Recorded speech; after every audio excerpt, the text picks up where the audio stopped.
क्या कोई 25 साल का लड़का इतना खतरनाक हो सकता है कि देश के सबसे बड़े राज्य के मुख्यमंत्री की हत्या की सुपारी लेने की खबर से सरकार तक हिल जाए? क्या कोई अपराधी इतना तेज हो सकता है कि पुलिस महीनों तक उसका चेहरा तक न देख पाए? और क्या आपने कभी सुना है कि सिर्फ एक आदमी को पकड़ने के लिए पूरी नई पुलिस फोर्स बनाई गई हो? जरा सोचिए, सिर्फ 25 साल की उम्र, ना कोई राजनीतिक परिवार, ना करोड़ों की विरासत, फिर भी इतना खौफ कि मुख्यमंत्री स्तर की सुरक्षा बदल दी जाए। क्या कोई लड़का इतना खतरनाक हो सकता है कि सरकार को उसके लिए नई पुलिस फोर्स बनानी पड़े? 90 के दशक में उत्तर प्रदेश की गलियों में एक नाम हवा की तरह फैल रहा था, श्री प्रकाश शुक्ला। लेकिन अगर आप चाहते हैं कि भारत के इतिहास की वो सच्ची कहानियां सामने आएं जिन्हें समय ने दबा दिया, अगर आप जानना चाहते हैं कि अपराध और सत्ता की लड़ाई में असली जीत किसकी होती है, तो वीडियो शुरू होने से पहले चैनल को सब्सक्राइब जरूर कर लीजिए, क्योंकि आज की कहानी सिर्फ एक गैंगस्टर की कहानी नहीं है। ये कहानी है डर की, सिस्टम की, और उस दौर की जब एक इंसान ने पूरे राज्य की नींद छीन ली थी। ये कहानी है 90 के दशक की, जब उत्तर प्रदेश बदल रहा था, मोबाइल फोन नई चीज थे और अपराध भी आधुनिक हो रहा था। उसी दौर में एक नाम धीरे धीरे डर का पर्याय बन गया, श्री प्रकाश शुक्ला। गोरखपुर के मामखोर गांव में जन्मा एक साधारण शिक्षक का बेटा, पढ़ाई में औसत लेकिन अखाड़े का उस्ताद। किसी ने नहीं सोचा था कि कुश्ती के दांव सीखने वाला ये लड़का एक दिन अपराध की दुनिया का सबसे बड़ा खिलाड़ी बन जाएगा। साल 1993 में उसकी जिंदगी ने ऐसा मोड़ लिया जिसने सब कुछ बदल दिया। बहन के साथ छेड़खानी करने वाले युवक की उसने खुलेआम हत्या कर दी। पुलिस रिकॉर्ड्स के अनुसार यही उसका पहला अपराध था।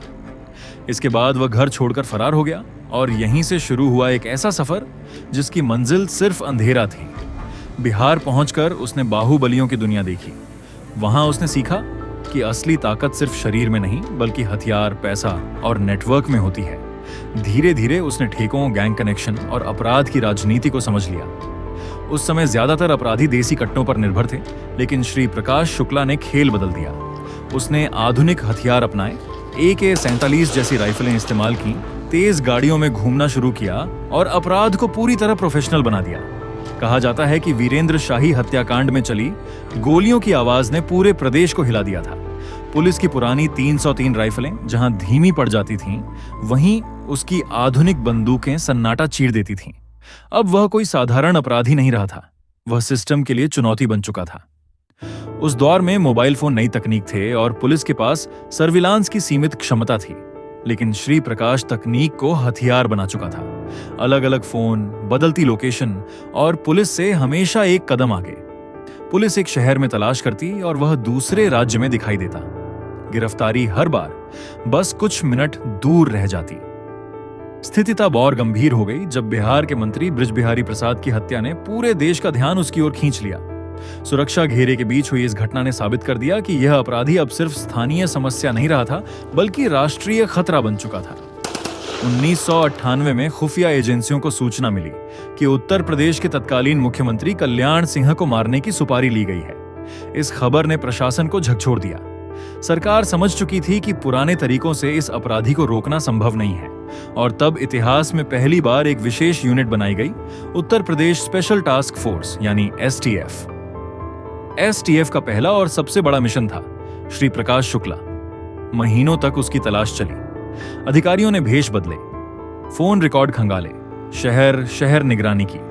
कहा जाता है कि टीम के कई सदस्य महीनों तक अपने घर नहीं गए। आखिरकार तकनीक और धैर्य ने काम किया और पुलिस उसकी गतिविधियों तक पहुंचने लगी। 22 सितंबर 1998 की दोपहर गाजियाबाद के वसुंधरा इलाके में पुलिस को सूचना मिली कि वह आने वाला है।